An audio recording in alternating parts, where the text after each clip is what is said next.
So hello everyone, again मैं कपिल गौतम स्वागत करता हूँ आपका अपने एजुकेशन प्लेटफॉर्म दक्षिणा ई क्लासरूम पे। मैं आज आपके साथ डिस्कस करूँगा आपके शायद से लेक्चर 12 का जो होमवर्क है वो हम यहाँ पर डिस्कस करने वाले हैं। अच्छे से ट्राई करके आइएगा, तब यहाँ पर देखिएगा, ठीक है। सब कुछ जैसे कि अगर मुझे लगेगा कि कोई क्वेश्चन आपके लेक्चर के अंदर आ गया तो मैं उसको डायरेक्टली छुड़वा दूंगा और कुछ क्वेश्चन पे हिंट भी दे के छोड़ सकता हूँ, बहुत ही जो छोटे क्वेश्चन होंगे। चलिए शुरू करते हैं बिना कोई आपका टाइम वेस्ट करते हुए। ये भाई सबसे पहले हम एक्सरसाइज 1 का देखेंगे। एक्सरसाइज 1 का आप एच वाले पोर्शन पे आ जाइए। H1 पे आ जाइए।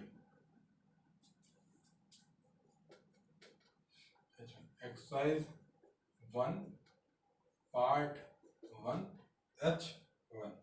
सर्टेन मेटल रिफ्रैक्टिव इंडेक्स इतना इतना इतना तीनों का दे रखा है भाई आपका। किसका किस किस के लिए? रेड के लिए, येलो के लिए और वायलेट के लिए refractive index. Calculate the dispersive power. भाई डिस्पर्सिव पावर का फॉर्मूला क्या होता है? डायरेक्ट है mu v minus mu r divide by mu y minus 1 होता है आई थिंक, ठीक है।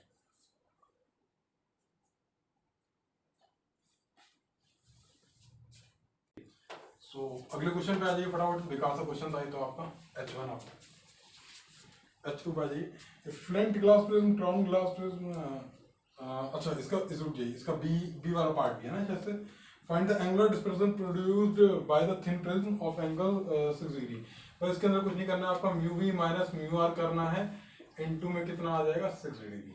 ठीक है, सीधे करिए आपका आंसर आ जाएगा। बी यहाँ पर कैसे इसी तरीके से करके खत्म हो गया। आगे बढ़ते हैं। Question number 2.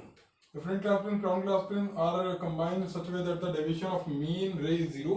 The refractive index of the flint and crown glass for the mean ray are itna. If the refractive angle of the prism is 6 degree, what would be the refractive angle of the crown prism? भाई ये भी easy है। देखो mu minus 1, ठीक है, of flint, mu minus 1 into 6 is equal to क्या है? Mu of the flint, mu of the crown minus 1 into angle A. Answer आ जाएगा आपका। आगे बढ़ते हैं, वैल्यू डालिएगा, आंसर आ जाएगा। H3 करते हैं। 3 ये प्रिज्म है, कुछ इस तरीके से आपके जोड़ दिए गए हैं। एक ये है, ऐसे है और ऐसे है। ये एंगल ए है, ये एंगल ए है और ये एंगल ए डैश है, ठीक है। ये क्राउन है, ये क्राउन है और ये फ्लिंट है, ठीक है। तो क्या बोला गया भैया? कैसा बोला गया? Thin prism are combined, the refractive index is, ठीक है, इतना। दूसरे refractive find the ratio of for which system produce deviation without dispersion. मतलब डिस्पर्जन नहीं होना चाहिए और बट आपका डेविएशन हो सकता है, ठीक है। तो डिस्पर्जन को हमें रोकना होगा। तो डिस्पर्जन हम कैसे रोक सकते हैं भाई? Mu v minus mu r into, इस केस में डिस्पर्जन कितना हो जाएगा? Into a. और ये कितना हो जाएगा? क्योंकि ये वाली आपकी 2 बार यूज हो रही है तो इसका 2 टाइम्स, ठीक है। और इसका क्या है कि इसका उल्टा डिस्पर्जन ये कर दे, तो मतलब ये क्या है? ये कितना कर देगा? म्यू वी, ये किसके लिए? क्राउन के लिए है। Mu for violet minus mu for r, ये किसके लिए? फ्लिंट के लिए, फ्लिंट के लिए यूज हुआ है, ठीक है, इनटू ए डैश। ये आपका आ जाएगा ए का। System produce dispersion without deviation. रुक जाइए, इसके अंदर देखिए, एक तो ये वाला आ गया, system produce deviation without dispersion, ठीक है। डिस्पर्जन नहीं होना चाहिए था, तो मतलब ये आपका डिस्पर्जन ना होने के लिए मैंने ये फॉर्मूला डाला। और अगर बोले ये दूसरे पार्ट में क्या बोल रहा है? System produce dispersion without deviation, deviation नहीं होना चाहिए। तो डेविएशन के अंदर मेरे पास क्या हो जाएगा? फिर से वही 2 टाइम्स, क्योंकि 2 आपकी प्रिज्म लगी हुई है। Mu of the yellow light तो रखा है, हाँ, म्यू वाई माइनस 1, ये किसका? क्राउन का। तो क्राउन का अच्छा से म्यू से रिप्रेजेंट कर रहा है और इसके फ्लिंट के लिए म्यू डैश यूज कर रहा है। तो बाद में उस चीज को सेट कर लेना आपको, ठीक है। म्यू फ्लिंट -1 इंटू कितना ए डैश। यहाँ पर क्या आएगा, यहाँ पर ये आएगा।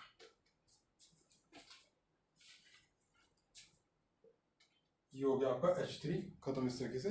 अब आ जाइए सीधे सीधे H5 पर।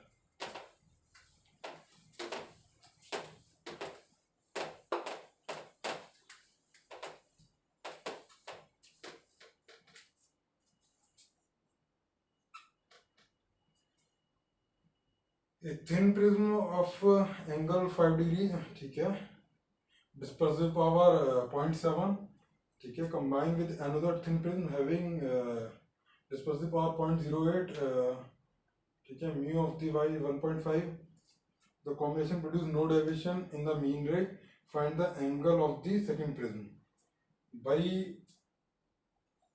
5, ठीक है, और 5 1.3 -1 is equal to angle A 1.5 -1, कितना आ जाएगा ये आ गया 5 इंटू 0.3 A इंटू 0.5, पॉइंट से पॉइंट उड़ चुका है, 5 इज इक्वल टू कितना आ गया 3 आ गया, ठीक है, जो एंगल मांगा था वो कितना आ गया 3 आ गया। Find the net angular dispersion produced by the combination when the beam of white light is passed into it, ठीक है भाई। नेट डिस्पर्जन कितना हो जाएगा, नेट डिस्पर्जन, हाँ, तो नेट डिस्पर्जन कितना हो जाएगा भाई, डिस्पर्सिव पावर भी इसकी दे रखी है, तो जो डिस्पर्जन होता है वो किसके इक्वल हो जाता है, वो इक्वल होता है आपका mu of the yellow light -1 into dispersive power, ठीक है, और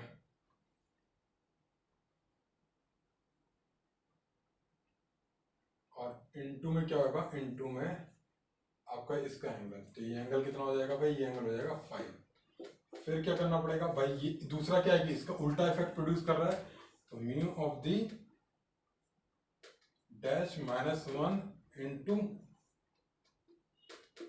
कितना हो जाएगा, इंटू 3 हो जाएगा, ठीक है। इसको कर लेना, ये जो डिस्पर्सिव पावर पहले वाले के बाद वाले की डिस्पर्सिव पावर ओमेगा डैश मैंने ले ली है, ठीक है, तो ये इस तरीके से करके सॉल्व कर दिया हमने। इसको करोगे पूरा आंसर आपके हाथ पे चढ़ जाएगा। दूसरा क्या, if the prism are similarly directed what will be the deviation in the mean ray. भाई सिमिलरली डायरेक्टेड करोगे तो पहले का कितना था भाई, पहले का जो था, हाँ, तो उसी का जितना हो जाएगा, तो जो पहले डेविएशन होने वाला था, तो पहले डेविएशन कितना था 5 इंटू कितना 0.3 था, तो 5 3 था 0.5 3 15 1.5 था, तो कितना हो जाएगा 3 डिग्री का डेविएशन आएगा टोटल, क्योंकि जितना इसका हो रहा था उतना इसका हो रहा था, पहले उल्टा हो रहा था अब सीधा हो जाएगा, तो अब वो हो जाएगा ऐड, तो कितना हो जाएगा 3 हो जाएगा। Find the angular dispersion in the situation described in C. भाई एंगुलर डिस्पर्जन के लिए आपका क्या हो जाएगा, यहाँ पर हो जाएगा प्लस, और कुछ नहीं है, एक में लाइक में माइनस है, एक में क्या हो जाएगा प्लस हो जाएगा। फटाफट से करते हैं, समझदारी इसी में ही है कि आपको ये चीज समझ में आ गई होगी। आगे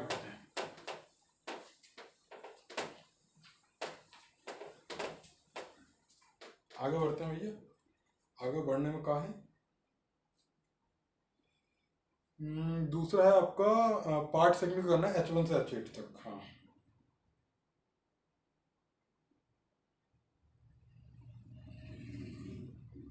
GH dispersion of in a medium implies that light of different wavelength travel with different speed in the medium, ठीक है, light different frequency travel, refractive index is different, the refractive index of medium is different for different wavelength, light of different frequency travel with different, नहीं पे सी आएगा इसके अंदर, light of different wavelength different speed in the medium, नहीं, इसमें सिर्फ सी आएगा भाई, H1 का तो सीधे सीधा आंसर है सी है। H2 देखते हैं, critical angle of the light passing through the glass to air is minimum for.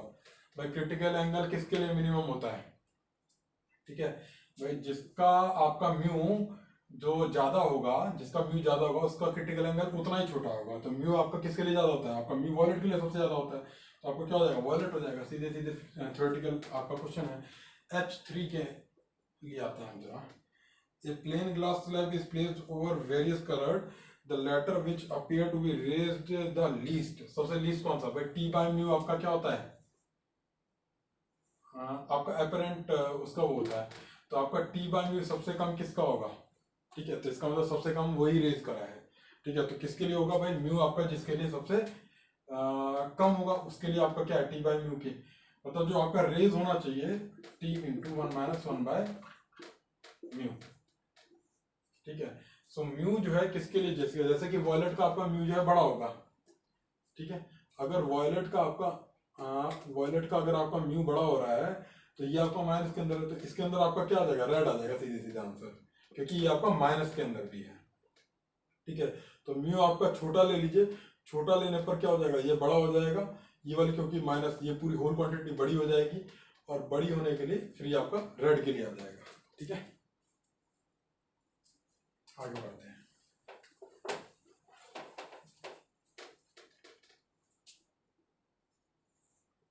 H4, a medium has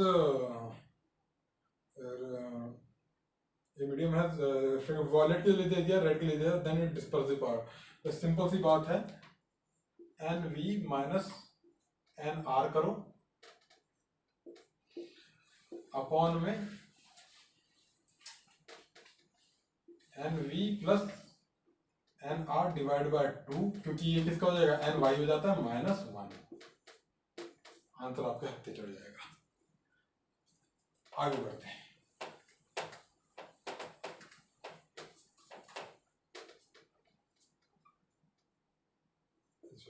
All the listed things below are made of flint glass.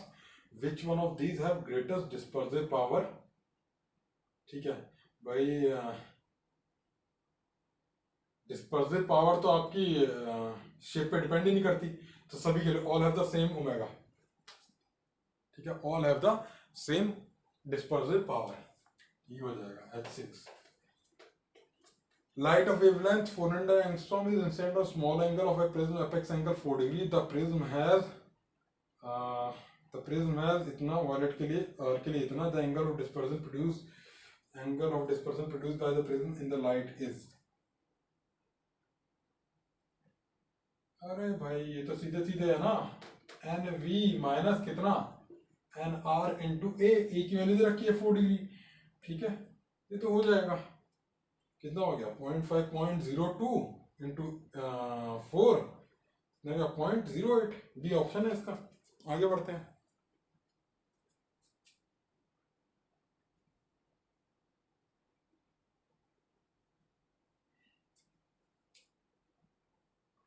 Light of wavelength incident on a small angle on a prism, okay।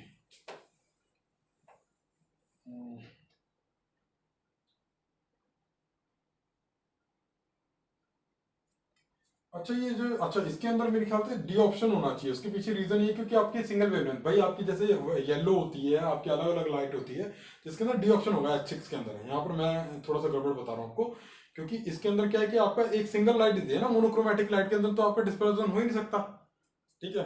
तो वो हाँ, तो ये तो आपकी monochromatic light होगी ना एक तरीके से, तो इसके अंदर डी ऑप्शन हो जाएगा आपका, ठीक है। चलिए थोड़ा सा रिवाइज कर लेते हैं इसको। H7 आ जाइए। A narrow beam of white light goes through a slab having parallel faces. The light never splits in different colors. नहीं ऐसा नहीं है। The emergent beam is white, ये सही है। The light inside the slab is split into two different colors. BC आपके answer है इसके अंदर। By properly combining two prisms made of different material, it is possible to have dispersion without average deviation. हाँ ये भी सही है। और have both dispersion and average deviation, ये भी सही है। have neither dispersion nor average deviation।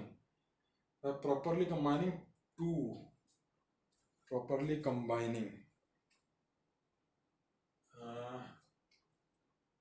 have deviation without ये इसके ऊपर मुझे थोड़ा सा है कि by having neither dispersion nor average deviation, तो इसके लिए वही एवरेज डेविएशन के लिए तो मुझे क्या करना पड़ेगा, mu of y mu of y minus 1 into a equal to a dash mu of -1। तो यहाँ से ए और ए डैश में मेरे पास रिलेशन आ जाएगा, लेकिन मैं ये कंफर्म नहीं कर सकता हूँ। तो डी ऑप्शन क्या अलाउ है, have dispersion without average deviation, have deviation without dispersion, have both dispersion. हाँ, ये चीज़ सही है। बाकी डी के ऊपर कंफर्म नहीं है। डी के लिए मुझे एक फाइनेंस प्रॉपर्टी चाहिए होगी, तो अगर वो मिलती है तो ठीक है, नहीं तो फिर नहीं पॉसिबल हो पाएगा। तो एच का आपका ए बी सी होगा, ठीक है। सो अब आ जाइए कौन से एक्सरसाइज सेकंड के क्वेश्चन नंबर 3 पर। A burning candle place in front of A concave spherical mirror. भाई ये आपका कहीं ना इस समय हो चुका है शायद से, आपके जब लेंस वगैरह डील हो रहे थे ना इससे पहले, क्योंकि अभी तो प्रिंट चल रहा है, तो लेंस वाले पार्ट के अंदर ये शायद से आपका डील हो चुका है। the image of the influence and the concept the image of the candle। हाँ, ये डेफिनेटली मैंने पिछले किसी पार्ट के अंदर डील करा हुआ है आपका एक्सरसाइज सेकंड का क्वेश्चन नंबर 3, ठीक है। सो भाई इसी के साथ ही आपका लेक्चर 12 का होमवर्क खत्म होता है। सो मिलते हैं फिर आपके नेक्स्ट होमवर्क के अंदर, तब तक के लिए गुड बाय।